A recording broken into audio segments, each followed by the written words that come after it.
frecuentemente. Así que es súper importante el tener claro ciertos conceptos. El pie diabético es una de las complicaciones mayores en la evolución de un paciente portador de diabetes mellitus. Conlleva una gran carga social y económica tanto para el paciente como para la sociedad, y ahí radica su importancia en el fondo. Y corresponde a la causa más frecuente de hospitalización en los pacientes diabéticos. Por otra parte, es la principal causa de hospitalización prolongada también en este tipo de pacientes, por lo que la carga para el sistema de salud, tanto público como privado, es importante. Un paciente portador de diabetes mellitus tiene un riesgo de ulceración de 5,8% cada 3 años y es acumulativo. Por lo tanto, mientras más tiempo el paciente lleva siendo portador de diabetes mellitus, mayor es el riesgo de que presente alguna lesión en el pie. Las personas diabéticas presentan un riesgo 10 veces mayor de sufrir una amputación que una persona normal, y en la novena región se estima que existe una prevalencia de ulceración de 4,5 por cada 100 personas año y una tasa de amputaciones de 2,7 por cada 100 personas año. ¿Cuál es la definición? ¿Qué es un paciente con un pie diabético? El pie diabético corresponde a un pie en personas diabéticas que presenta riesgo de lesiones o riesgo de amputación. Ahora, ¿por qué se produce? Y el por qué se produce, hay tres elementos que son importantes siendo o teniendo súper claro y que siempre es el resultado de múltiples factores que influyen en el desarrollo de las lesiones. Sin embargo, existen tres que son súper importantes.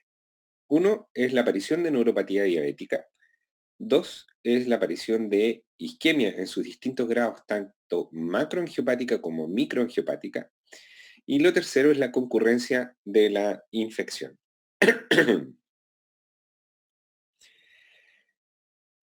¿Qué es la neuropatía? La neuropatía diabética es la inhabilidad para detectar temperatura, presión, vibración o dolor en este tipo de paciente.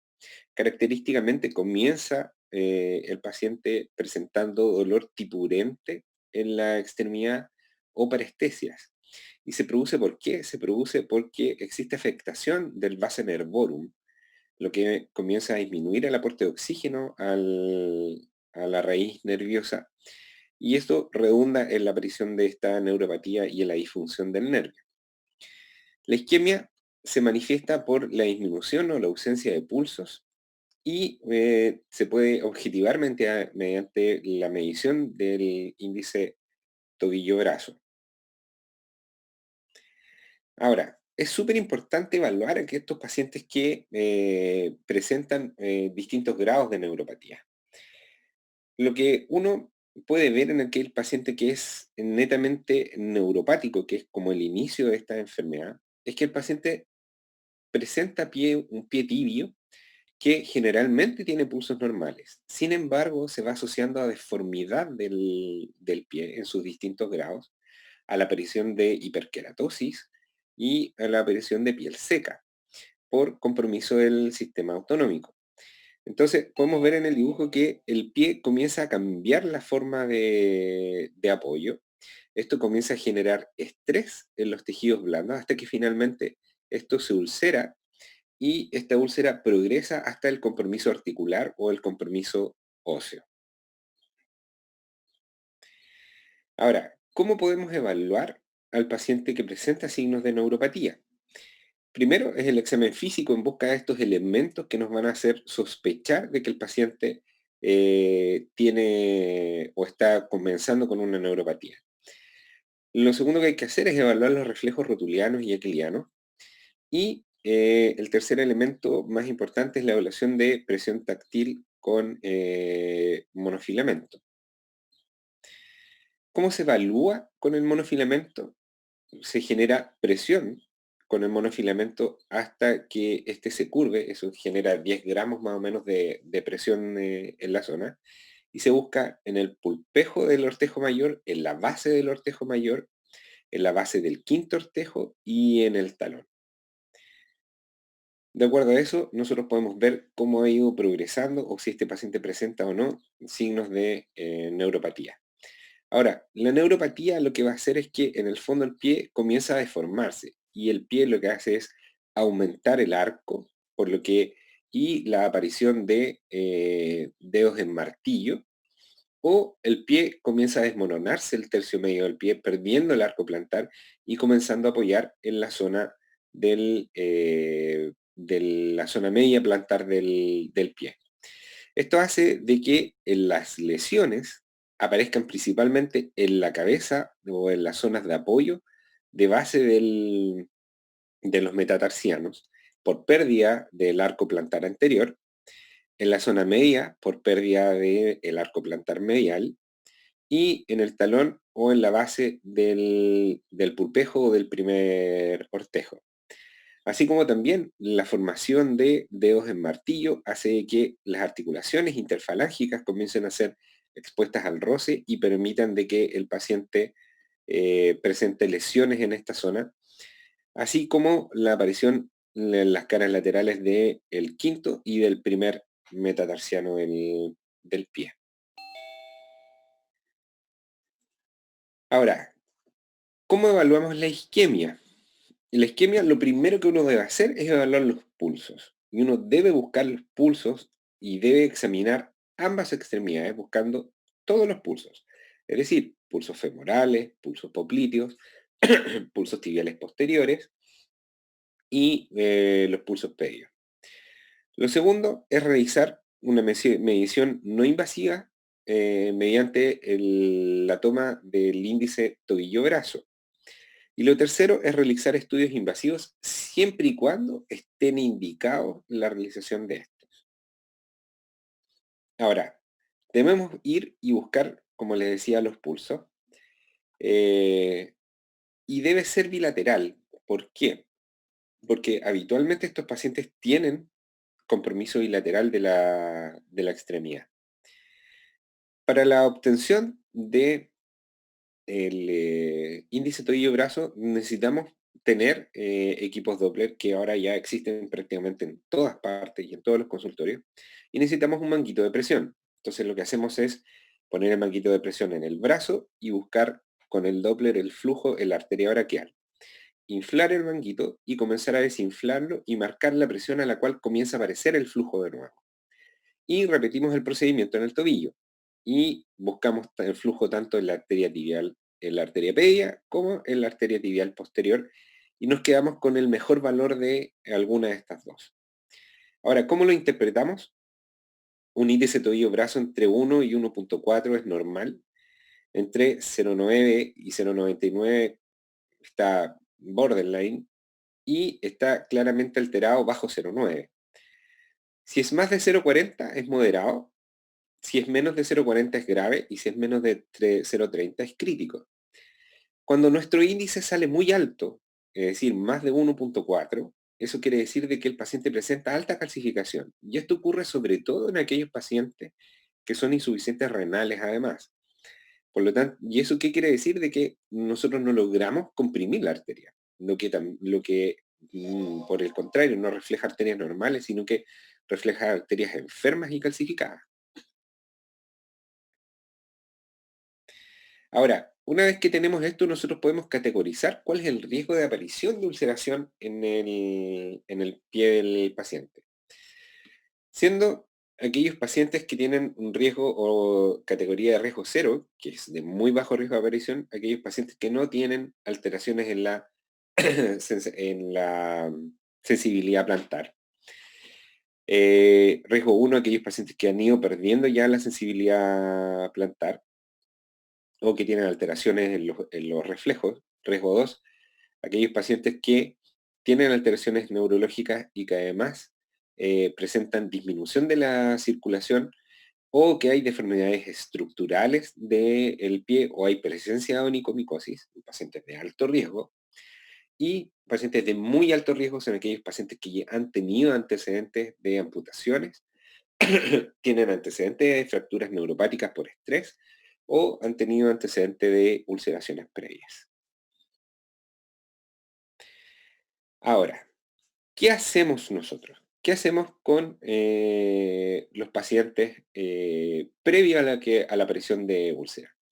Lo primero es el control de los factores de riesgo. O sea, nosotros no sacamos nada con evaluar a un paciente y dedicarnos a la evaluación del pie si no somos capaces de controlar los factores de riesgo. Eso significa que el paciente debe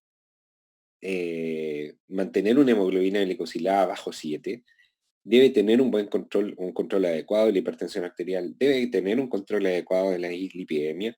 Si fuma, debe dejar de fumar, ¿ya? Sí, y debe recuperar la actividad física para disminuir el sedentarismo. Lo segundo que debemos insistir en el paciente es en el autoexamen del pie. El autoexamen debe ser diario. El paciente todos los días debe revisarse los pies. Debe cuidar el tipo de calzado que usa. Debe ser un calzado amplio, que no apriete los pies, que sea idealmente de cuero para que permita la perspiración del pie. Debe ser un calzado que sea cómodo, que no tenga costuras por dentro. ¿Por qué? Porque debemos evitar todas las zonas de roce, porque, como recordamos, este paciente tiene neuropatía. Un paciente que ya tiene signos de neuropatía va a reaccionar distinto porque no va a sentir dolor en el pie, entonces aquellas áreas de mayor roce o de mayor fricción que normalmente obligan o a detener la marcha o a acomodar el calcetín o a cambiar de calzado, el paciente no lo va a sentir y cuando se dé cuenta ya va a tener una úlcera presente. Por lo tanto, debe ser súper cuidadoso con el tipo de calzado que elige. Por lo mismo, el paciente no debe andar descalzo, porque eventualmente puede pisar algo que le produzca una lesión y que termine, en el fondo, siendo el origen de una lesión mayor del pie. Los pies se lavan diariamente y se secan muy bien. El paciente debe tener una toalla exclusiva para el uso de los pies. Debe secarlo muy bien por debajo de los dedos y por entre los dedos. Y una vez secos deben lubricar la piel. ¿Por qué? Porque como existe afectación de autonómica, el pie transpira más, por lo tanto la piel se reseca muchísimo. Por lo tanto, el paciente debe usar un lubricante adecuado del pie. ¿Qué lubricante? En realidad, en un principio, cualquiera.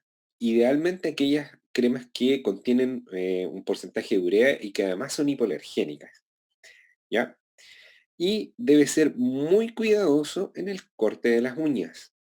¿Por qué? Porque, y eso es una crítica, porque yo la verdad es que he encontrado en mi trayectoria muy pocos podólogos que eh, sean cuidadosos con el pie como corresponde en el fondo. Y tienden a poner cuñas bajo las uñas para levantar las uñas encarnadas o tienden a cortar las uñas de manera redonda y no es la forma correcta de hacerlo. Porque, no es nada de raro de que las lesiones en los pies partan por un mal corte de uña. Lo otro es que estos pacientes además deben buscar a alguien que les corte las uñas y no cortárselas ellos mismos. ¿Por qué?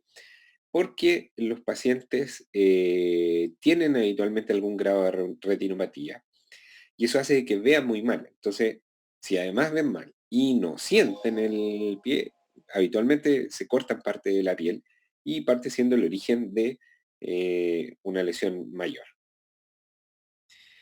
Aquí podemos ver un dibujo en que, como les decía, la uña no se corta redonda hacia atrás. Eso aumenta la posibilidad de que se produzcan onicocriptosis y que se produzcan mayores lesiones. La uña se debe cortar recta adelante, o debe dejar que la uña salga hacia adelante y cortarla recta, ¿ya?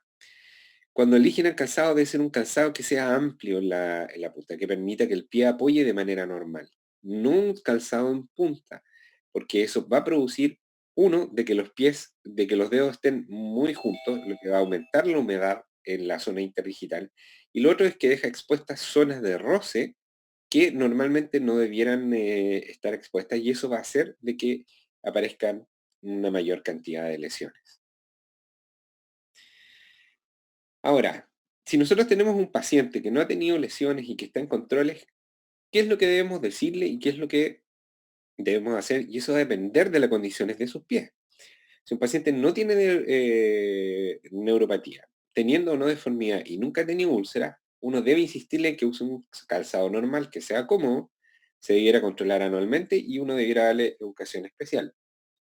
Si el paciente ya presenta pérdida de sensibilidad, uno debe insistir en la educación y explicarle lo que está sucediendo para que sea cuidadoso, ¿ya?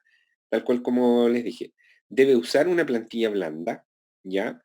Que permita que que el pie apoye adecuadamente y debe citarse a control cada 6 meses. Si el paciente ya tiene pérdida de sensibilidad y tiene deformidad, pero no ha presentado úlcera, uno debe considerar la evaluación de un fisiatra. ¿Por qué? Porque ese paciente va a requerir probablemente una plantilla de descarga o un calzado especial y debe controlarse cada 3 meses. Los pacientes, en la medida en que van cambiando las zonas de apoyo del pie debido a esta deformidad, le van apareciendo callos o zonas de hiperkeratosis. Y los podólogos tienen la tendencia a desgastar mecánica o químicamente estas zonas de callosidad. Lo que hace, en el fondo, es estimular aún más la reacción de la piel. Por lo tanto, tienden a aumentar la callosidad o corren el riesgo de producir una lesión en esa zona.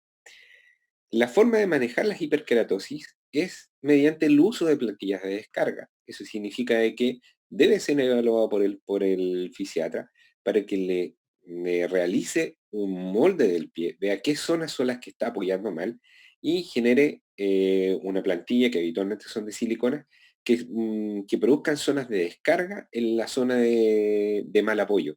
Eso disminuye el estímulo sobre la piel y hace que la hiperkeratosis disminuya. ¿Ya? Ahora, si el paciente que ustedes evalúan tiene una úlcera activa, ustedes deben hacer la evaluación inicial y el paciente debe ser derivado o manejado su úlcera de acuerdo a las normas vigentes. Ahora, ¿cómo se les va a presentar a ustedes un paciente que consulta por una lesión o una úlcera? Cuando ustedes identifican un paciente que tiene una úlcera, lo primero que deben hacer es preguntarse qué grado de isquemia tiene. Y lo primero que van a hacer es ir a examinar el paciente si tiene pulso o no tiene pulso. Si el paciente tiene pulso, deben preguntarse cuál es el grado de infección que tiene. Si el grado de infección de la zona ulcerada es mayor, el paciente van a tener que derivarlo porque ese paciente se va a tener que desfocar. Si el grado de infección es menor, el paciente va a ir a tratamiento antibiótico oral y va a ir a curación avanzada, ¿ya? Por el contrario, si el paciente no tiene pulso, entonces, ¿qué hacemos?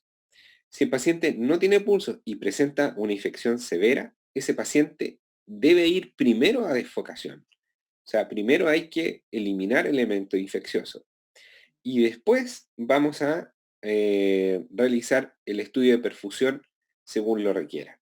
Y eso se va a hacer en un hospital de alta complejidad. Si el paciente no tiene pulsos, pero no presenta signos de infección o presenta una lesión que está seca, ese paciente no se le va a hacer nada en el pie hasta que no complete el estudio de perfusión. Pues ese paciente no tiene una urgencia, no debe ser desfocado, ¿ya?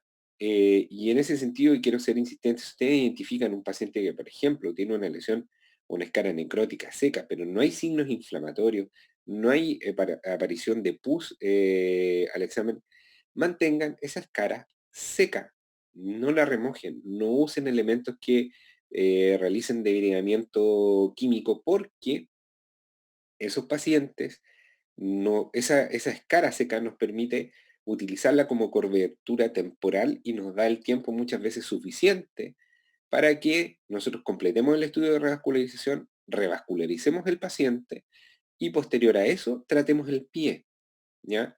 Si usted amputa un ortejo que está isquémico, ¿ya? Sin tener signos de infección, lo que va a hacer es subir el nivel de isquemia. Y la isquemia ya no va a ser solo del ortejo, sino que va a ser de la base o la cabeza del metatarsiano o de la mitad del pie. Y esa lesión isquémica va a progresar porque en el fondo no tiene cómo cicatrizar porque no llega oxígeno suficiente. Por lo tanto, el paciente que tiene una lesión seca debe ir primero a estudio y revascularización antes de tratar la lesión local.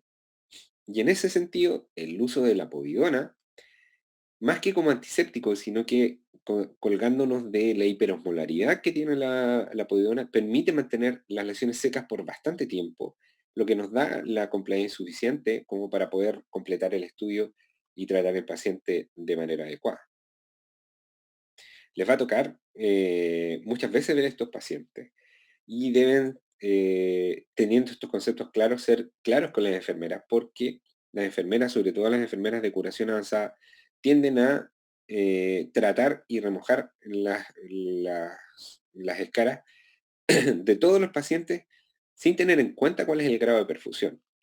Entonces, muchas veces terminan profundizando lesiones que se podrían haber manejado mucho más fácil si las hubiesen mantenido secas. Ahora, si nos enfrentamos a un paciente con úlcera, debemos pensar o debemos preguntarnos qué tipo de úlcera es.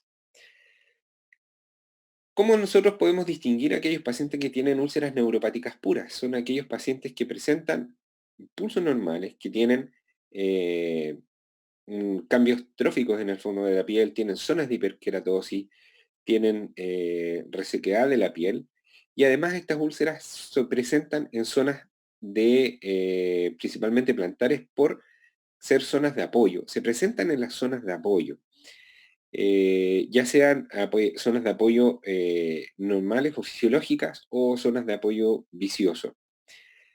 En cambio, los pacientes con úlceras isquémicas pueden presentar habitualmente lesiones en las zonas de roce, ¿ya? Un paciente que obviamente no tiene pulsos palpables o tiene pulsos muy disminuidos.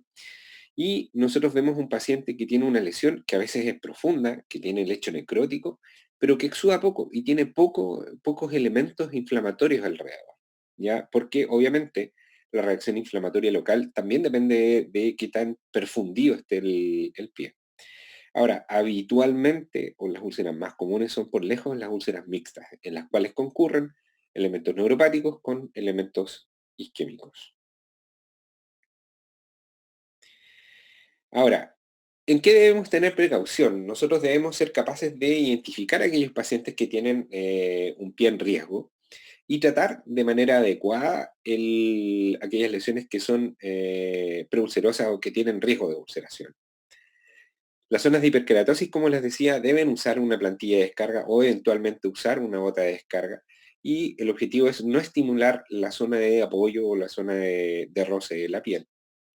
Aquellos pacientes que presentan micosis o que presentan onicomicosis deben recibir antimicóticos, ya sea de uso tópico para las micosis interdigitales o sistémicos para las onicomicosis.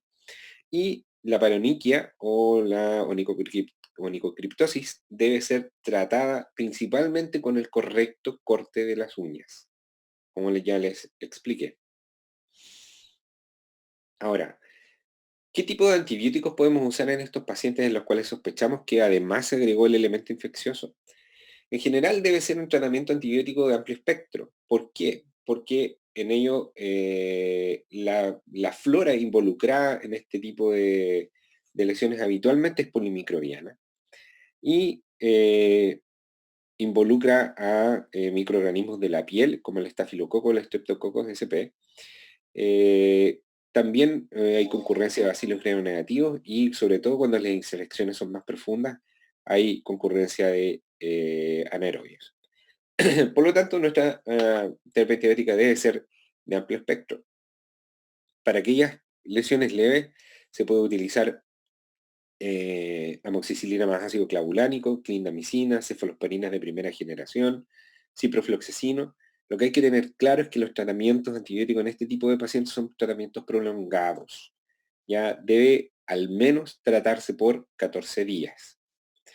Cuando la infección es severa, nosotros habitualmente usamos cefalosporinas de tercera generación asociadas a clindamicina. ¿Por qué? Porque la clindamicina tiene la capacidad de llegar muy bien a tejidos blandos.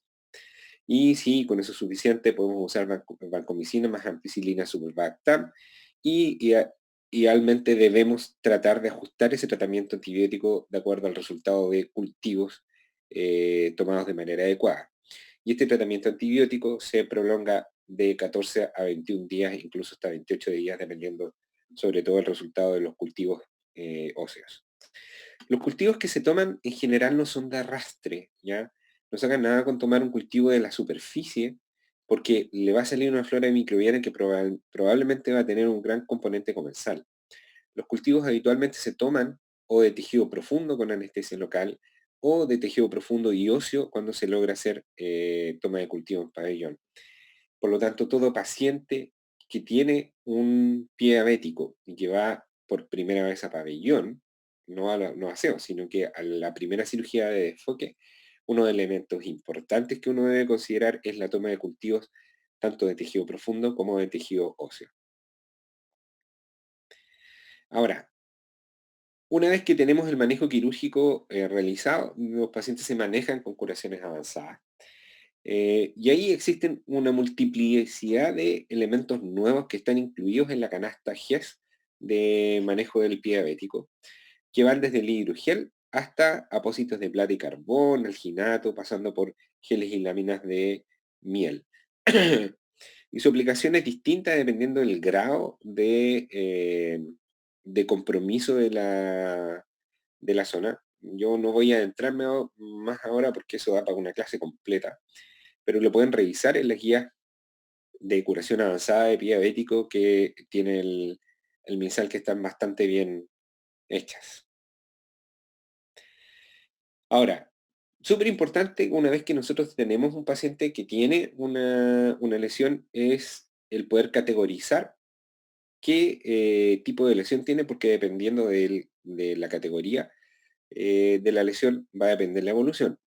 La calificación más usada aquí en Chile es la de Wagner, que a mí no me gusta mucho, me encuentro un poco simplista, y tiene grados de 5, de 0 a 5, perdón, y va desde un pie que solo presenta riesgo pero que no tiene lesiones, hasta el paciente que tiene una gangrena completa del pie. Ahora, existen unas instancias internacionales que han ido buscando ¿cuánto se llaman? Las gradaciones distintas de los grados de infección de este tipo de pacientes. Existe una del Grupo de Trabajo Internacional de Diabetes mellitus y de pie diabético, que la grada de 0 a 3. ¿Cuál es la importancia de esta clasificación? O lo que me gusta es que comienza a evaluar no solo el grado de profundidad de compromiso, sino que además la aparición eh, de elementos que sugieran compromiso sistémico secundario a la infección. ¿Ya? Ahora, la Sociedad Norteamericana de Cirugía Vascular propuso una clasificación que es bastante más compleja que la de Wagner o la propuesta por el Grupo Internacional, pero que tiene una relación con el pronóstico a largo plazo y ahí radica su importancia. Es una clasificación que evalúa tres elementos: el compromiso anatómico, el grado de isquemia y el grado de infección que uno puede evaluar. Entonces, perdón, con respecto a el grado de compromiso anatómico, uno puede ir de un paciente que no presenta úlcera a un paciente que tiene una úlcera extensa, mayor de 10 centímetros cuadrados, o que es profunda o que afecta el antepie o el talón, ¿ya? La evaluación de la isquemia involucra la medición y la evaluación del índice tobillo-brazo. Y por último, el grado de infección incorpora los elementos locales, así como la aparición de SIRS o de elementos sistémicos que sugieran un mayor compromiso desde el punto de vista infeccioso. Ahora, una vez que tenemos los tres grados, podemos aplicar eso a esta tabla. Entonces, podemos estimar de que aquellos pacientes, por ejemplo, que tienen compromiso cero de tejido profundo, con un cero compromiso de isquemia y un cero compromiso de infección, tiene un muy bajo riesgo de amputación al año de esa extremidad. Por el contrario, aquellos pacientes que tienen, por ejemplo, grado 3 de isquemia con un grado 2 de profundidad de la herida y un grado 2 de infección, tienen un altísimo riesgo de amputación dentro del año. Ahora, esto también se aplica a la necesidad de revascularización. Y como les decía, la gran ventaja de esta clasificación es que permite agregarle un elemento pronóstico que está validado y probado.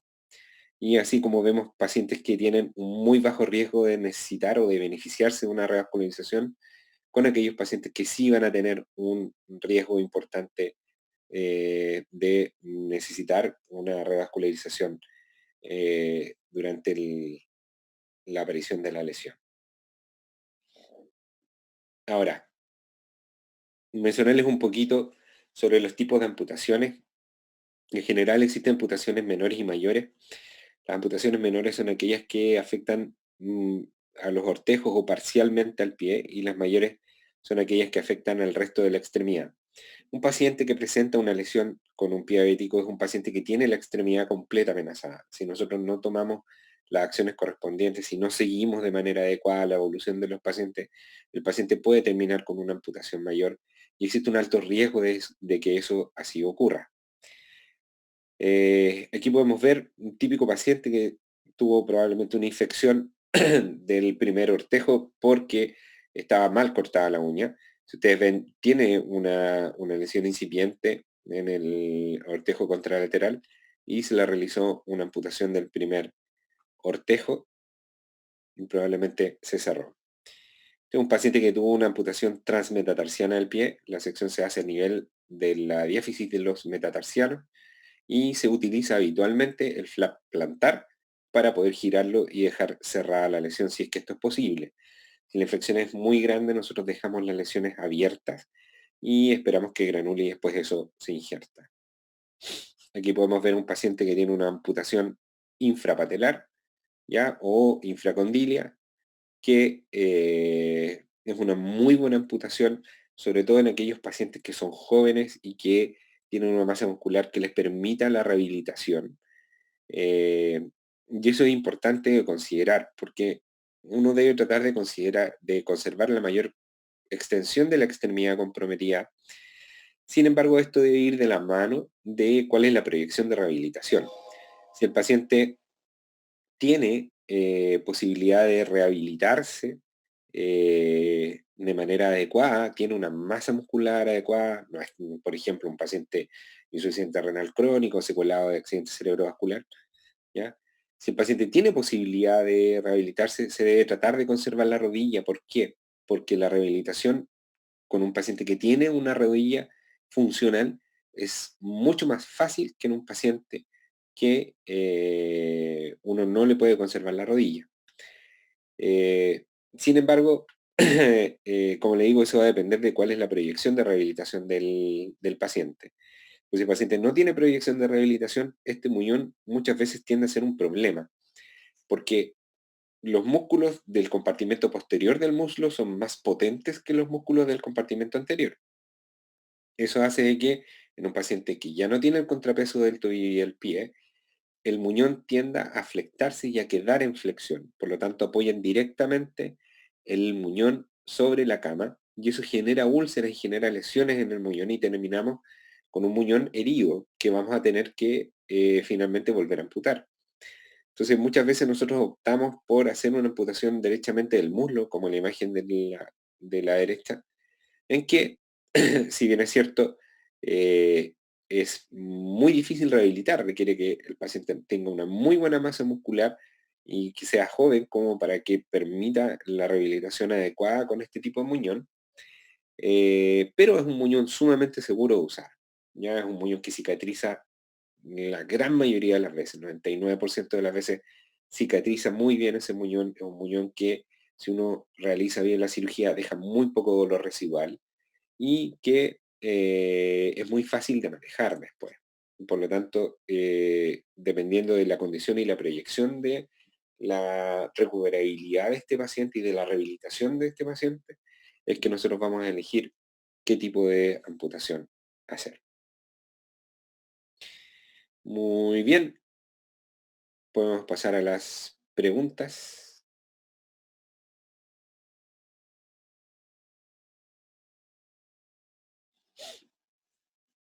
¿Alguna pregunta, niños?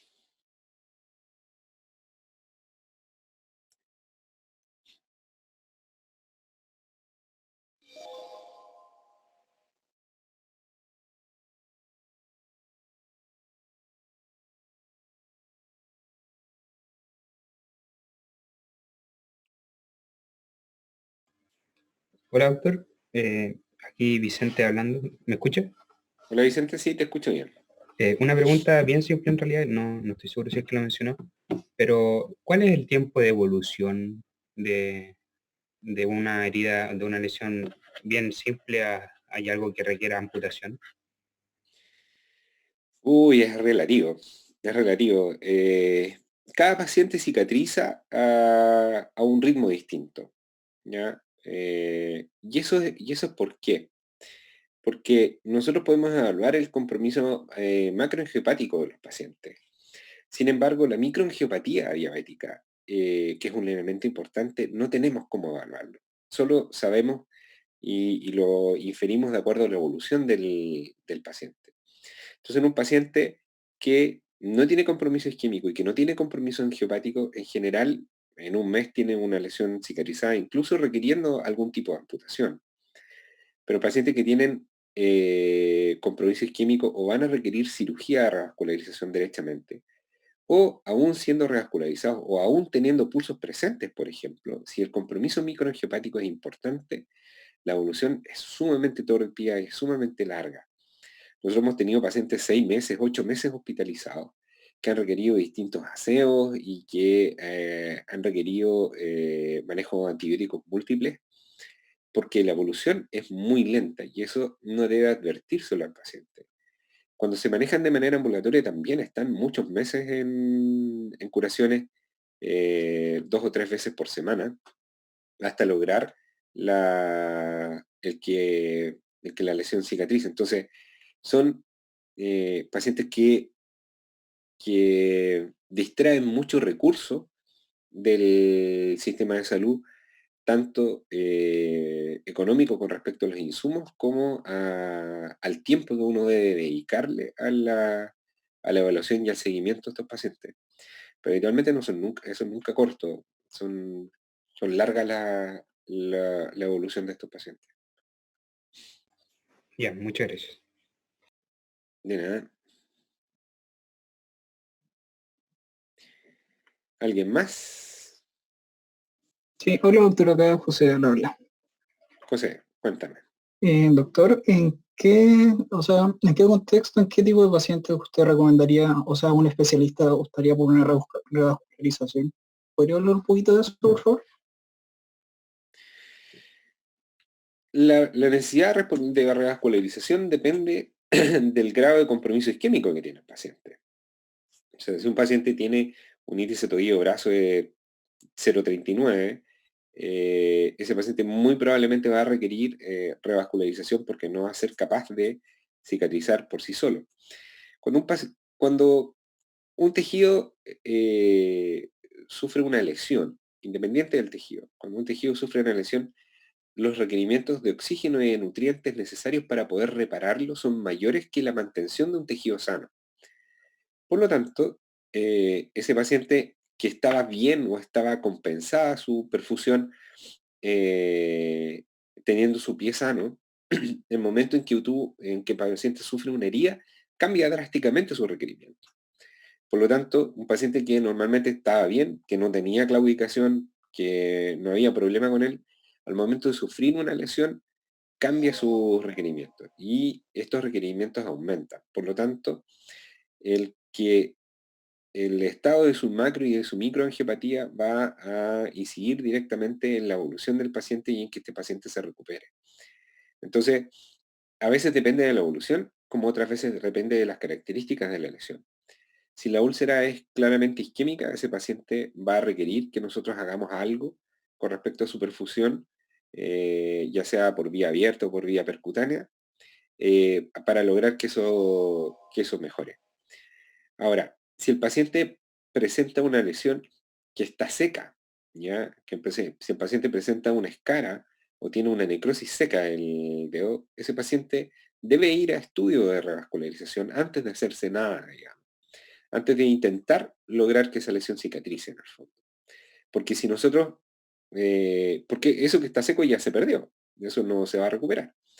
Entonces, nosotros tenemos que pensar en el fondo, si yo retiro este tejido necrótico que ya está seco, ¿qué opciones tengo de que el lecho que yo deje vaya a cicatrizar? Y eso va a depender y te lo va a dar el estudio de revascularización en el fondo. Ok, gracias.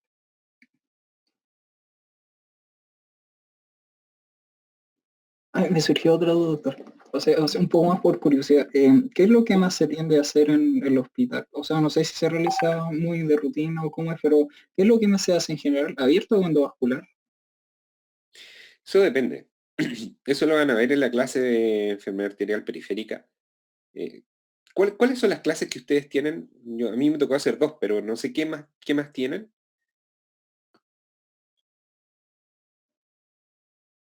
¿Aló, José? Sí, estoy revisando, doc. A ver, de vascular. Sí, hay una de estudio de paciente vascular y terapia endovascular aplicada, Ah, pero todavía perfecto. no la tenemos. Ya. Ahí lo van a tener que ver. De todas formas, deben revisar lo que es enfermedad arterial periférica. Existen unas guías de la American Heart Association que se publicaron en el año 2006, pero se actualizaron hace un par de años atrás, que están libres en la revista Circulation. Revísenlo ahí, está súper bien tratada la enfermedad vascular periférica en el fondo. Y ahí te vas a dar cuenta de que el que tú optes por hacer cirugía abierta o cirugía endovascular no depende del gusto o de qué es lo que se me ocurrió hacer ese día en el fondo. Depende del tipo de lesión que tenga el paciente. Por lo tanto, hay lesiones que son preferentemente angioplastiables y hay otras lesiones que son preferentemente de resolución quirúrgica. Existe una clasificación que es la clasificación de TASC, TASCK 2 en romano, que es un esfuerzo internacional en conjunto de los europeos con los norteamericanos por tratar de clasificar este tipo de lesiones, y las lesiones periféricas las clasifican desde la A hasta la D, siendo las lesiones más cercanas a la A principalmente angioplastiables y las lesiones D principalmente de resolución quirúrgica. Entonces deben revisar eso porque de esa manera ustedes van a entender y van a saber de que en realidad la decisión no es tan antojadiza, sino que tiene una base técnica para poder decidir qué tipo de revascularización es la que uno hace. Nosotros en general hacemos todo tipo de cirugía abierta y todo tipo de revascularización percutánea. Así que es un centro que puede resolver en el fondo la totalidad de la patología. Muchas gracias, doctor. Ahí vamos a revisar esas guías. Sí, revísenla porque realmente vale la pena.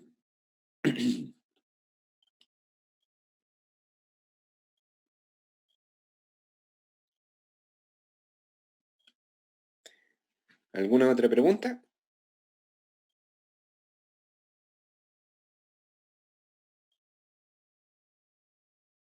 ¿Ninguna? ¿Nadie más? ¿El resto se habrá quedado dormido?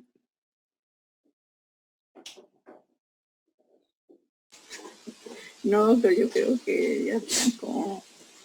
No creo que quieran preguntar. Muy bien, pues. Bienvenidos a la cirugía, bienvenidos a la cirugía vascular, que es por lejos la cirugía más bonita que existe. Así que espero que les haya servido las clases. Ok, gracias, doctor. Muy bien. Chao, Nos vemos, que gracias. estén muy bien. Gracias, doctor. Hasta luego. Chao. Eso, Silvita. doctor.